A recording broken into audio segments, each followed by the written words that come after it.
ассалому алайкум бинандаҳои азизу арҷуманд. Нашри барномаи тиловатии ахборҳо аз телевизиони Тоҷикистон мустақиман пешниҳод менамояд. тарзи ҳаёти солим аз риояи қоидаҳои гигиенаи шахсӣ, машғул шудан ба варзиш ва истеъмоли ғизои солим иборат мебошад. риояи ин меъёр воситаи асосии пешгирӣ аз сирояти ҳама гуна бемориҳо ба ҳисоб рафта, солимӣ ва дарозумрии инсонро таъмин менамояд. гузориши хуршедаи наҷмиддин. солимӣ ганҷи бебаҳост ва асоси муваффақиятҳои инсон дар ҳаёт пеш аз ҳама аз саломатӣ вобаста аст. чун инсон саломат аст, баъдан ҷиҳати дар амал татбиқ сохтани ҳадафҳои муайянаш дар зиндагӣ талош менамояд. мутахассисони соҳаи тиб сарчашмаи аксарияти бемориҳоро дар риоя накардани гигиенаи шахсӣ меҳисобанд ва таъкид менамоянд, ки дар ҳаёти ҳаррӯза бояд талаботи гигиениро иҷро намуд. ҳамаша дар байни ҷавонон бо ҷалби вазорати идораҳои дахлдори шаҳру вилоятҳо дар байни аҳолӣ дар ҷойҳои ҷамъиятӣ оид ба гигиенаи шахсӣ, яъне ҳар як шахс бояд чӣ гуна гигиенаи шахсиро риоя кунад, корҳои фармондадиҳӣ гузаронида шуда истодааст. дар баробари ин дар ҳамон тарабхонаҳо, ошхонаҳое ки мардуми мо ҳамарӯза рафта дар он ҷо хӯрокҳои нисфирӯзию ки хӯроки шомгоҳӣ мехӯранд, мо дар байни онҳо рафта корҳои фармондадиҳӣ мегузаронем. агар мо ба тиби гузаштагони худ назар кунем, онҳо ҳамеша дар бораи гигиенаи шахсӣ ҳарф мезаданд. имрӯз мо агар ба гигиенаи шахсӣ риоя кунем, ба бемории том гуфта метавонам, ки мо ба бемориҳои сироятӣ ва ғайри сироятӣ ҳаргиз гирифтор намешавем, ба духтур ҳам эҳтиёҷ надорем. гигиенаи шахсӣ чунин қоидаҳои умумиро дар бар мегирад. эвази меҳнати фикрӣ ва кори ҷисмонӣ, варзиши ҷисмонӣ, истеъмоли мураттаби хӯроки хушсифат, меҳнату истироҳат, хоби бо фароғат ва ғайра. ба гигиенаи шахсӣ покизагии бадан, курпаву болин, сару либос, манзил ва риояи тозагӣ ҳангоми пухтупаз низ тааллуқ дорад. тозагии бадан яке аз шартҳои асосист. дар ҷойҳои ҷамъиятӣ туф накунем, ба ҳамон шахсоне ки бемор аст наздик суҳбат накунем. дар ҷойҳои ҷамъиятие ки бозор аст ё ки дигар ҷо ҳаст, бемаврид рафта дар он ҷо сайругашт накунем. аз ин лиҳоз ба ҳамон шаҳрвандон хоҳиш карда мешавад ҳар чӣ бестар ба гигиенаи шахсӣ ҳатмӣ риоя кунем, зеро саломатии ҳар як шахс аз худи ӯ вобаста аст. бояд гуфт, ки айни замон гигиенаи шахсӣ ҳар як инсон дар мадди аввал барои солим будани худи шахс зарурати бузург дорад. чуноне дар урфият мегӯянд, пешгирӣ аз табобат беҳтар аст ва иҷрои гигиенаи шахсӣ дар саломатии ҳар як нафар нақши муассир дорад. ҷиҳати риояи гигиенаи шахсӣ, мутахассисони соҳаи тиб тавсия медиҳанд, ки инсон субҳгоҳӣ ҳангоми аз хоб хестан аввал бояд ба машқҳои варзишӣ пагоҳи рӯзӣ машғул гардида, сипас дандонҳои худро пок созад ва баъдан ба истеъмоли субҳона машғул шавад. инчунин дар субҳ ба варзиш машғул гардидан хеле манфиатнок буда, тамоми моддаҳои биологии организм фаъол мешаванд. хуршедаи наҷмиддин, фирӯзи мусо, ахбор. ивазнамоии таҷҳизоти фарсуда ба таҷҳизоти наву пуриқтидор ва дигар тадбирҳои таъмирӣ аз ҷониби кормандони шабакаҳои барқи марказӣ идома дорад. тадбири мазкур имкон медиҳад, ки сарборӣ дар трансформаторҳо дар фасли зимистон кам гардида, ҳолатҳои садамавӣ ба маротиб коҳиш дода шавад ва сокинон бемамнуият аз барқ истифода намояд. гузориши бобокалон намисода.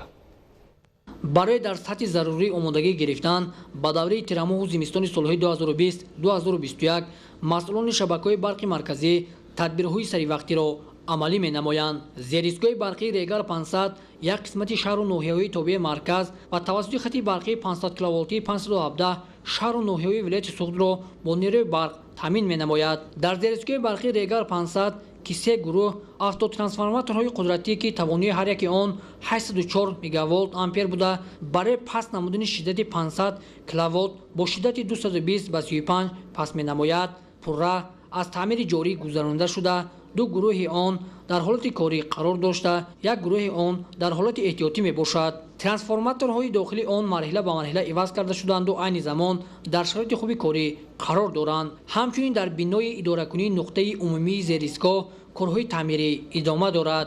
дар зеристгоҳи барқи Регар 500 тибқи нақша чорабиниҳо барои гузарондани тирамоҳу зимистони соли 2020 ва зимистони 2021 таҷҳизотҳои барқии 500 235 киловолт аз таъмири ҷорӣ ва асосӣ гузаронида шуда, айни замон дар ҳолати корӣ қарор доранд. ҳамзамон дар доираи тадбирҳои ободонии созандагӣ бахшида ба 30-солагии истиқлоли давлатии ҷумҳурии Тоҷикистон бо ташаббуси масъулини ширкати саҳмии холдингии барқи тоҷик бинои шабакаҳои барқи марказӣ ки ба таъмир ниёз дошт, дохил ва қисми берунии бино пурра таъмир карда шуда, корҳои ободонӣ идома дорад. бахшида ба 30-солагии истиқлолияти давлатии ҷумҳурии Тоҷикистон мо иқдом гирифтем, ки бинои маъмуриро ба пуррагӣ аз таъмири асосӣ барорем. ҳоло бошад мо бинои боми маъмурӣ ва дохили биноро ба пуррагӣ аз таъмир бароварда шуд. ҳоло бошад беруни бино корҳои сохтмонӣ дар рангбор намудани деворҳои беруни атрофи бино идома дорад. дар оянда нақшот дорад, ки корхонаҳое ки дар шабакаҳои барқи марказӣ, яъне ки шабакаҳои барқи ноҳияҳои тобе дохил мешавад, биноҳои онро мо иқдом дорем, ки дар оянда аз таъмири асосӣ бароварем. ивазнамои таҷҳизоти фарсуда бо таҷҳизотҳои наву пуриқтидор дар зеристгоҳҳо идома дошта, талош ба харҷ дода мешавад, то дар фазли зимистон сокинон мунтазам бо барқ таъмин бошанд. бобокон ламинзода, мақсади мақсад, ахбор. ба истиқболи ҷашни 30-солагии истиқлоли давлатии ҷумҳурии Тоҷикистон дар ноҳияи шаҳристони вилояти Суғд 96 иншооти гуногун бунёду навсозӣ карда шуда, дар 16 иншооти дигар корҳои сохтмонӣ идома дорад. бунёди муассисаи давлатии таълимии гимназияи давлатӣ ва маркази саломатӣ аз зумраи чунин иншоот ба ҳисоб меравад. гузориши ҳамкорони мо.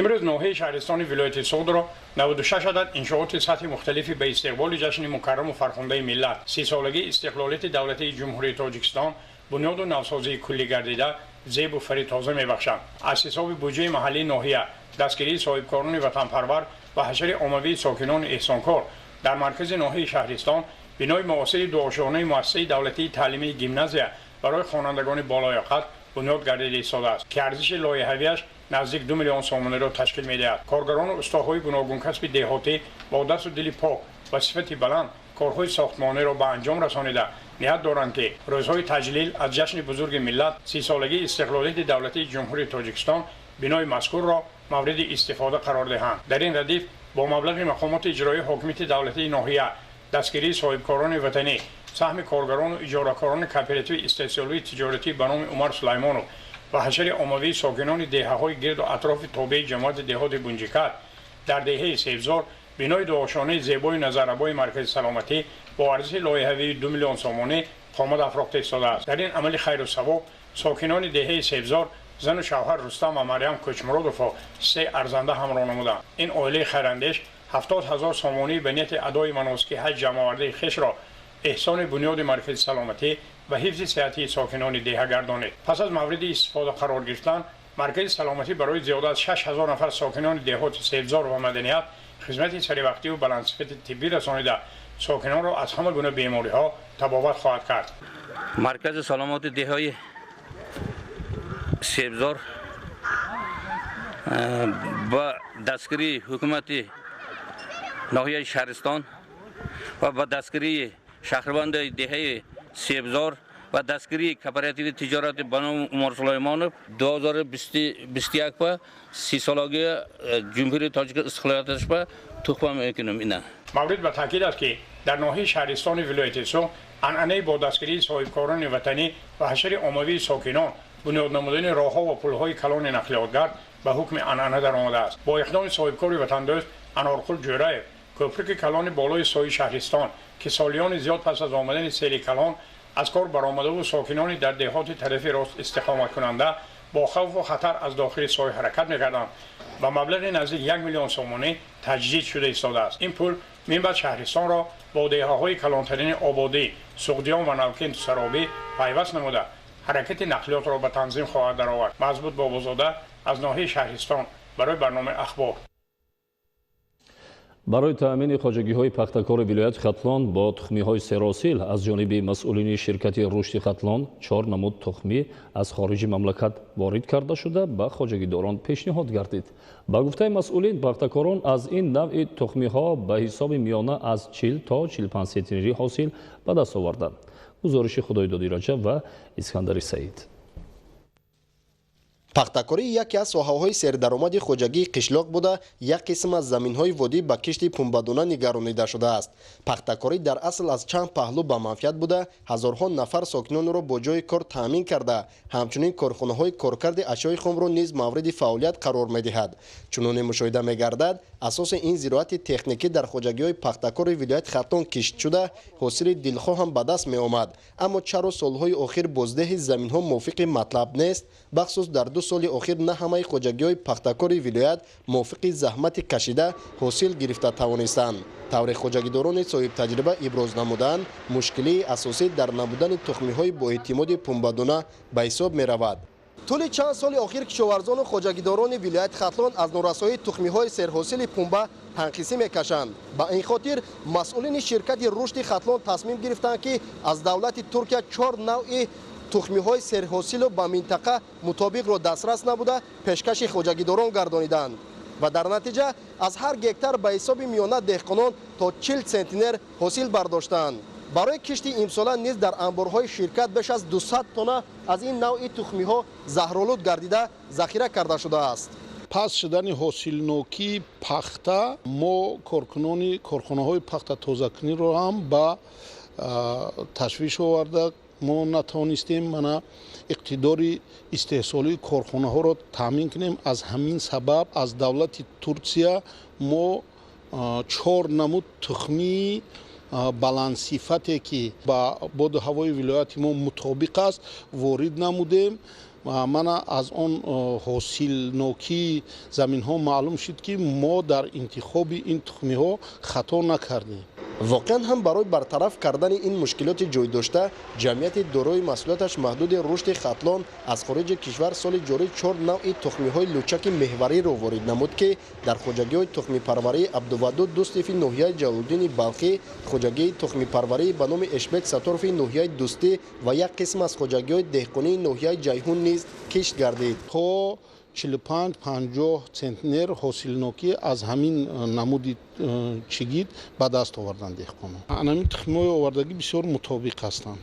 айни замон дар захирагоҳи ҷамъияти дорои масъулияташ маҳдуди пахтаи рушди Хатлон баъди коркард дар дастгоҳҳои махсуси ҷудо кардани навъҳои баландсифати тухмӣ омодагӣ ба омили дигар, яъне заҳролудкунии он пешбинӣ мешавад. имрӯзҳо дар корхонаи пахтаи ҷамъияти дорои масъулияташ маҳдуди рушди Хатлон ашёи хоме ки аз хоҷагиҳо ворид мегардад мавриди коркард қарор гирифта тариқи дастгоҳҳои муосире ки насб гардидааст сифати ашё низ ба талаботи бозори ҷаҳонӣ ҷавобгӯ мебошад. худойдоди Раҷаб, Искандари Саид, вилояти Хатлон, барои барномаи ахбор.